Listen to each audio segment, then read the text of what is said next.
The federal government of Nigeria has been advised to intensify efforts in putting a stop to the raging herders-farmers clashes across the country in order to put an end to the economic hardship, food shortage and insecurity that Nigeria is currently battling with. This assertion was made by Sir Barrister Mike Ejiofor, Ksji, at his office in Ontario Crescent, Mississippi, Abuja, during a press briefing with journalists. Sir Ejiofor noted that the farmers-herders' continual clashes have stagnated the nation and brought untold hardship on the people due to the rising cases of scarcities in agricultural produces across the country. In view of the above, Sir Ejiofor advised the government to synergize with key stakeholders in the agricultural sector at all levels so as to ensure that the raging crises are put to rest immediately.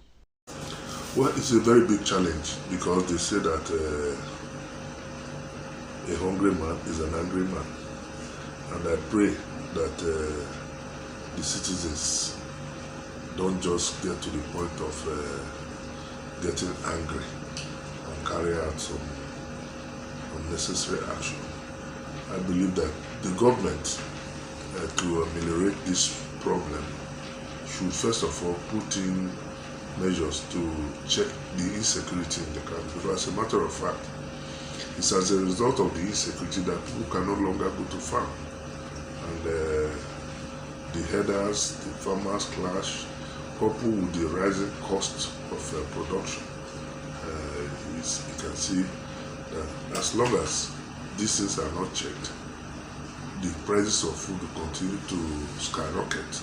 Speaking further, he appealed to the Nigeria Labour Congress (NLC) to agitate for reasonable living wage for all the Nigerian workers, as the government may find it difficult to pay wages that are unnecessarily high, adding that state governors are complaining that they cannot pay the 62,000 naira minimum wage proposed by the federal government. Thus, he implored NLC to note that government workers, that is public or civil servants, make up a small amount of the country's population, and high increment of governmental workers' salary shall have negative effect on our economy, as it will definitely cause the prices of goods and services, amongst other necessities, to life skyrocket. The salary has not been increased and negotiations are ongoing, and I expect the Labour Congress to see reason with government. Everybody is affected, but if you look at the percentage of civilians and main workers, is nothing compared to the general public. And not only that, if you increase salary that government cannot afford, it's going to also affect the private sector.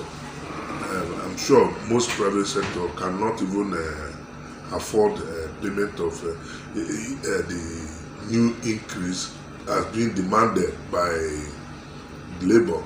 Now, as you can see, most state governments cannot even pay minimum wage of 30,000.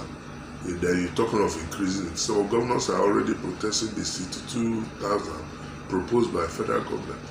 So it's going to be a problem. I believe that two sides should still reason in their negotiations. But I also think that government should not be working on salary alone. Government should be thinking of how you can improve condition of service in terms of housing, in terms of medicals, in terms of education. Because if you provide all these basics, the civil servants will not be agitating and it will bring down corruption. But as long as you continue to stay without all these things in place, the civil servants will not only be corrupt, they cannot even afford living. So what we are talking about, there's no amount of, even if you put 1 million minimum wage now or living wage, is not going to be sufficient because people are going through hard times. Conclusively, he equally appealed to the government to intensify its developmental programs that touches on the lives of the masses so as to lessen the burdens daily faced by the citizenry as a result of the current nauseating economic conditions.